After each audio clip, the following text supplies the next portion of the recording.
মানসিকতা থাকা লাগবে। স্যাক্রিফাইস, আওয়াজ করে আমার সাথে সাথে বলেন স্যাক্রিফাইস। এই স্যাক্রিফাইস ছাড়া দাম্পত্য জীবন টিকবে? দুইজনেই যদি ঝগড়া করে, দুইজনেই যদি রেগে যায়, ঝামেলা আছে না নাই?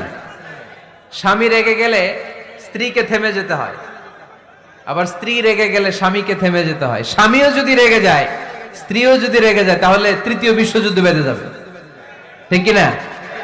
এই জন্য রেগে গেলেন তো হেরে গেলেন, রাগা যাবে না। স্বামী যদি রেগে যায়, স্ত্রী থেমে যেতে হবে। স্ত্রী যদি রেগে যায়, স্বামী থেমে যেতে হবে। এটাই দাম্পত্য জীবনের সুখ আর সমৃদ্ধির মূল ফর্মুলা। স্যাক্রিফাইস করতে হবে। এর কারণ, আপনি যদি দোষ খুঁজতে শুরু করেন, দোষ ছাড়া পৃথিবীতে মানুষ নাই, ঠিক কিনা?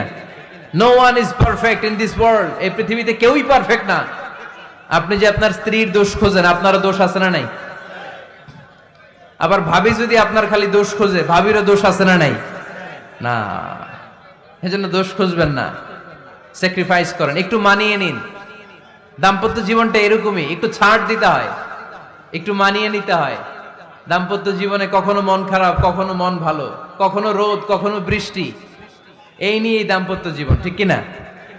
তাহলে দাম্পত্য জীবনে যদি আমরা সুখ পেতে চাই, সকল নবদম্পতিকে বলবো একটু ছাড় দেওয়ার মানসিকতা বিল্ড আপ করেন, একটু মানিয়ে নেন, একটু মানিয়ে নেন, একটু ছাড় দেন, একটু মিলেমিশে চলেন। এক স্যাক্রিফাইস আমাদের জীবনটারে, আমাদের দাম্পত্য জীবনটাকে একটা জান্নাতি দাম্পত্য জীবন বানায় দিবে, ঠিক কিনা? দাম্পত্য জীবনকে সুখী করার 2 নাম্বার ফর্মুলা হচ্ছে ঝগড়া করা যাবে না। আপনারা ঝগড়া করেন নাকি?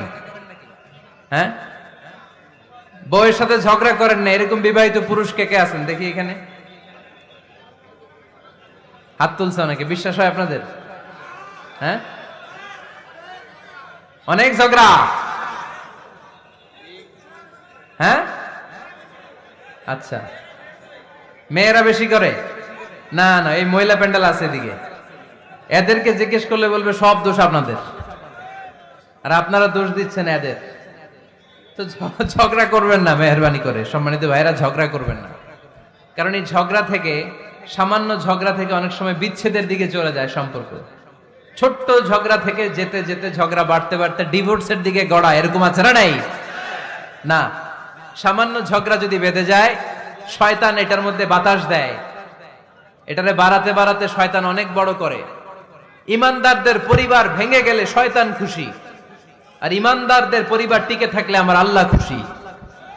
আমরা কার খুশি চাই? জোরে বলতে হবে, খুশি চাই কার?